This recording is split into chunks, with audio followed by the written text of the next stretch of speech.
Há poucos espaços em que corpos como o meu cabem. Cadeiras com braços geralmente são insuportáveis. E tantas cadeiras têm braços. Os hematomas tendem a perdurar. Eles continuam sensíveis ao toque durante horas ou até dias. Minhas coxas ficaram roxas bem frequentemente pelos últimos 24 anos. Espremo meu corpo em assentos que não são destinados a me acomodar, e depois de 1 ou 2 horas, quando me levanto e o sangue circula, a dor é intensa.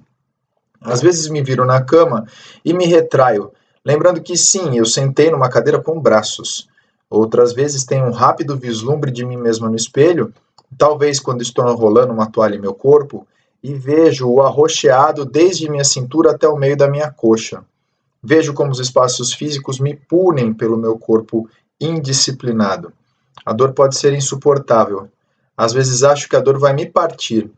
Sempre que entre uma sala onde é esperado que eu me sente, sou tomada pela ansiedade. Que tipo de cadeiras vou encontrar? Será que elas terão braços? Serão firmes? Por quanto tempo terei que ficar sentada nelas? Se eu conseguir me espremer entre os braços estreitos de uma cadeira, será que conseguirei me erguer para sair? Se a cadeira for baixa demais, será que conseguirei ficar de pé sem ajuda? Essa recitação de perguntas é constante, assim como as recriminações que faço a mim mesma por me colocar em posição de ter de lidar com tais ansiedades em virtude do meu corpo gordo. Muito bem, pessoal. Esse é um trecho, é um capítulo de um livro de memórias de uma autora chamada Roxane Gay, uma americana feminista que escreveu diversos livros de militância feminista e escreveu isso que ela chama de autobiografia do meu corpo. O nome do livro é Fome, Hunger, em inglês.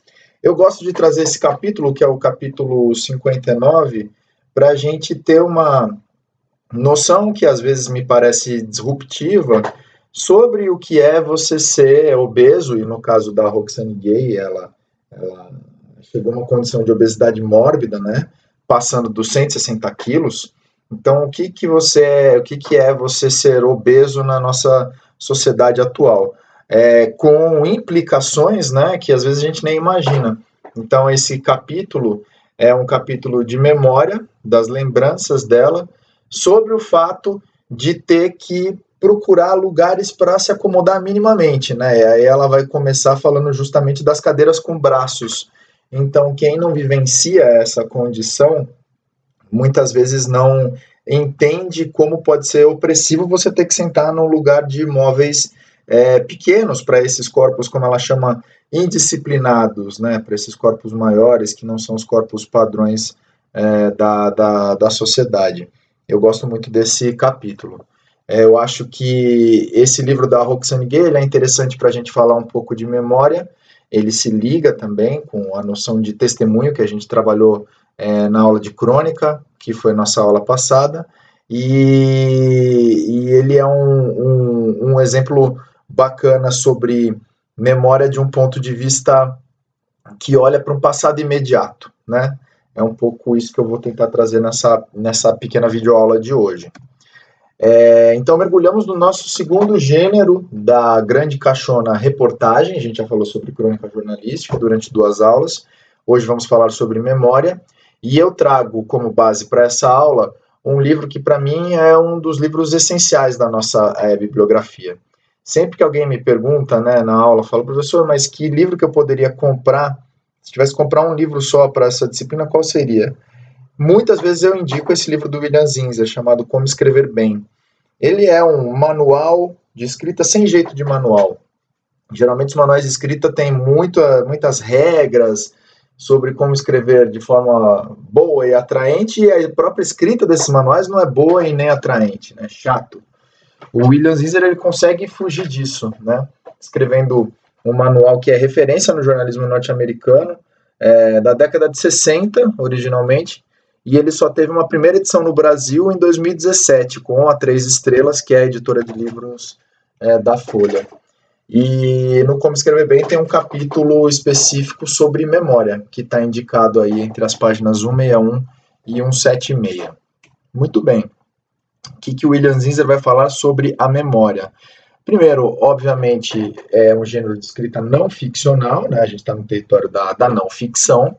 voltado para o passado, um gênero que mergulha fundo em direção às raízes de uma experiência pessoal. Então você vai novamente precisar de algum critério jornalístico, não é todo o passado que interessa para a memória. Você precisa ter algum critério de noticiabilidade. Eu estou pensando em noticiabilidade não de um ponto de vista estrito, né, com os critérios do Galtung e Rudd, mas de um ponto de vista amplo, né, o que daquela história pode ter algum interesse para o público, né? Não necessariamente o interesse público, mas o interesse para o público. Existe drama, existe sofrimento, existe superação, existe inesperado, existe humor. Se alguma dessas coisas existir, possivelmente você tem um bom material para a escrita de uma memória. Em geral, o foco narrativo da memória é em primeira pessoa, né? Primeira pessoa sendo a autora da memória ou você escrevendo por uma outra pessoa, mas ainda assim em primeira pessoa, né? É uma característica que é marcante no gênero, realmente, porque você contar as memórias de outra pessoa externamente não tem o mesmo efeito de você assumir a primeira pessoa, né?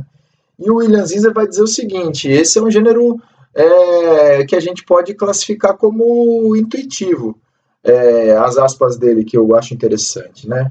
De todos os assuntos que estão à sua disposição como escritor, aquele que você conhece melhor é você mesmo, seu passado e seu presente, suas ideias e emoções. Se é um escritor, permita-se contar-nos quem você é. Então a gente sabe que é intuitivo e ao mesmo tempo exige uma boa dose de desprendimento, né? De a gente poder estar aberto a nos revelarmos para os outros. Existe uma diferença importante entre memória e autobiografia. A memória, ela olha para o passado, assim como a autobiografia olha, mas a memória, ela olha para o passado de uma forma delimitada, de uma forma circunscrita. Ela não vai olhar para a vida como um todo. A memória, ela se foca em um episódio, em uma fase, em um fato específico, né? Então, você pega esse exemplo da Roxane Gay, ela se fixa no fato dela ser obesa e no fato do corpo dela não caber em determinados móveis. Percebam que existe aí um recorte claro. A ideia de recorte, como eu já disse algumas vezes, e vou repetir tantas outras, ela é importante para o nosso curso, porque a gente está trabalhando com gêneros que são intermediários entre a notícia e gêneros um pouco mais amplos, né? A autobiografia, a própria ideia de grande reportagem e assim por diante. Então, para deixar bem claro, né? Ao contrário da autobiografia, que se estende por uma vida inteira, as memórias tomam como pressuposto a vida e ignoram a maior parte dela. Numa memória, a vida está sempre começada já, a gente não precisa necessariamente retroceder à infância, a menos que isso seja necessário. O segredo mesmo da memória é ter um foco, né? Você consegue que ela seja impactante conforme você consegue se aprofundar no período, na fase, no fato que você escolheu. E o William Zinsser vai dizer o seguinte, que as memórias levam algum recanto do passado, e a gente falou um pouco, né, do drama, do humor, do inesperado, ele vai falar numa coisa que é a intensidade extraordinária, né? Então, momentos como guerra, como algum tipo de convulsão social, como a gente pode até colocar, né, como que nós vamos contar esse momento de isolamento social que nós estamos passando por conta do coronavírus, isso talvez no futuro gere memórias impactantes e interessantes. A gente pode falar algumas palavras sobre lugar de fala, né? A memória, ela é sim um gênero bastante dependente do lugar de fala, justamente por ela ter essa característica de ser história pessoal e em primeira pessoa, então as pessoas precisam falar por si, é muito difícil você escrever memórias de terceiros, a menos, né, isso é uma praxe, inclusive, né, no caso das memórias, que o a pessoa que teve suas memórias contadas por um jornalista aprove o texto, né? Isso, a gente sabe que a fonte aprovar o texto é uma coisa tabu no jornalismo e efetivamente não deve ser feito na maioria dos casos. Mas no gênero memória, não é incomum que a pessoa que tem seu retrato do passado publicado, ela aprove o texto. Então, isso efetivamente pode ser feito em nome dessa ideia da legitimidade do lugar de fala. Sim? Bom, a memória, como a gente falou, não é resumo da vida. Eu gosto dessa metáfora, né? Ela é uma janela para a vida, assim como uma fotografia. Embora possa parecer uma rememoração casual e até aleatória de eventos passados, ela não é isso, ela é uma construção deliberada, ou seja, para você construir uma memória, não é simplesmente você fazer um brainstorm, uma tempestade de ideias, ou pegar o testemunho de alguém e transcrever. Na verdade, você também está diante de uma operação bastante grande de edição, de selecionar o que é mais importante para o começo, de guardar eventualmente um suspense para o final, de poder retalhar um pouquinho a ação, de brincar com flashbacks, enfim. Não é um gênero intuitivo no sentido de que ela está bastante próxima, nós estamos bastante próximos da matéria-prima da memória, que somos nós mesmos, certo? Mas a escrita da memória ela não tem nada de intuitivo, ela exige uma série de operações de edição realmente para que o texto fique atraente, interessante, gostoso de ser lido. Por fim, os recursos estilísticos, e aqui eu me remeto novamente ao William Zinsser. Ele vai dizer o seguinte: bom, como é que você sabe a forma que você vai escrever uma memória? Ele vai dar um conselho que também é contraintuitivo em relação ao que a gente ouve no jornalismo, né? No jornalismo, muitas vezes a gente ouve, olha, o segredo de uma reportagem é você escrever algo para o seu público, né? Tenha sempre o público em mente. Então, por exemplo, quando eu trabalhava na Editora Abril, trabalhava-se muito com a ideia de segmentação.